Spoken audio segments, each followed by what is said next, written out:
ದಕ್ಷಿಣ ಕನ್ನಡ, ಉಡುಪಿ ಮತ್ತು ಕೇರಳದ ಕಾಸರಗೋಡು ಒಳಗೊಂಡಂತೆ ವಿವಿಧೆಡೆ ಲೋಕೋಪಕಾರಿ ಕಾರ್ಯಗಳ ಮೂಲಕ ಜನಜನಿತರಾಗಿರುವ ಡಾಕ್ಟರ್ ಕನ್ಯಾನ ಸದಾಶಿವ ಶೆಟ್ಟಿ ಅವರ ಸೇವಾ ಬಳಗದ ಕೇಂದ್ರೀಯ ಸಮಿತಿಯ ಕೋರ್ ಕಮಿಟಿಯ ಸಭೆ ಚಿಗುರುಪಾತೆಯಲ್ಲಿ ನಡೆದಿದೆ.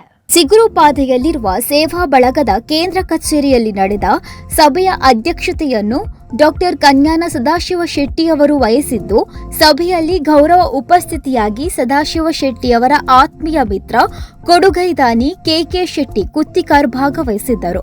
35 ಸದಸ್ಯರು ಭಾಗವಹಿಸಿದ್ದ ಸಭೆ ಮುಂದಿನ ಕಾರ್ಯಕ್ರಮಗಳ ರೂಪುರೇಷೆ ಕುರಿತಂತೆ ಚರ್ಚಿಸಲಾಯಿತು. ಸಭೆಯಲ್ಲಿ ಹೊಸದಾಗಿ ಆಯ್ಕೆಯಾದ ಪದಾಧಿಕಾರಿಗಳನ್ನು ಅಭಿನಂದಿಸಿ ಹೊಸ ಯೋಜನೆಗಳ ಬಗ್ಗೆ ಚರ್ಚಿಸಿ ತೀರ್ಮಾನ ಕೈಗೊಳ್ಳಲಾಯಿತು. ಆಯಾಯ ವಿಭಾಗದ ಉಪಸಮಿತಿಗಳನ್ನು ರಚಿಸಿ ಎಲ್ಲರಿಗೂ ಜವಾಬ್ದಾರಿಯನ್ನ ಹಂಚುವುದೆಂದು ತೀರ್ಮಾನಿಸಲಾಗಿದ್ದು, ಇದುವರೆಗಿನ ಕಾರ್ಯಚಟುವಟಿಕೆಗಳ ಪರಾಮರ್ಶೆ ಮಾಡಲಾಯಿತು.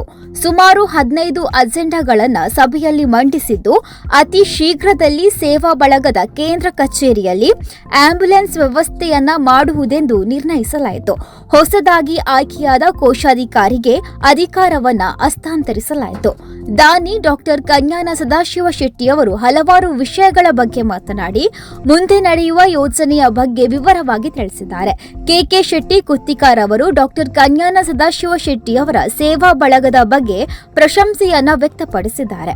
ಉಪಾಧ್ಯಕ್ಷರಾದ ನಾರಾಯಣ್ ನಾಯ್ಕ್ ನಡುಹಿತ್ಲು ಪ್ರಾಸ್ತಾವಿಕವಾಗಿ ಮಾತನಾಡಿದ್ರು. ಉಪಾಧ್ಯಕ್ಷರಾದ ಚಂದ್ರಹಾಸ ಶೆಟ್ಟಿ ಕನ್ಯಾನ, ಬಳಗದ ಪಿಆರ್ಒ ಕಾರ್ತಿಕ್ ಶೆಟ್ಟಿ ಮಜ್ಜಿಬೈಲು, ಅಭಿಮತ ಟಿವಿ ಮುಖ್ಯಸ್ಥೆ ಡಾಕ್ಟರ್ ಮಮತಾ ಶೆಟ್ಟಿ, ಪ್ರಗತಿಪರ ಕೃಷಿಕರಾದ ಪಿಆರ್ ಶೆಟ್ಟಿ ಪೊಯ್ಯಲು ಮಾತನಾಡಿದ್ರು. ಬಳಗದ ಪ್ರಧಾನ ಕಾರ್ಯದರ್ಶಿ ಜಯರಾಜ ಶೆಟ್ಟಿ ಚಾರ್ಲ ಸ್ವಾಗತಿಸಿ ಬಳಗದ ಕೋಶಾಧಿಕಾರಿ ಶ್ರೀಮತಿ ಮೀರಾ ಆಳ್ವ ವಂದಿಸಿದ್ದಾರೆ.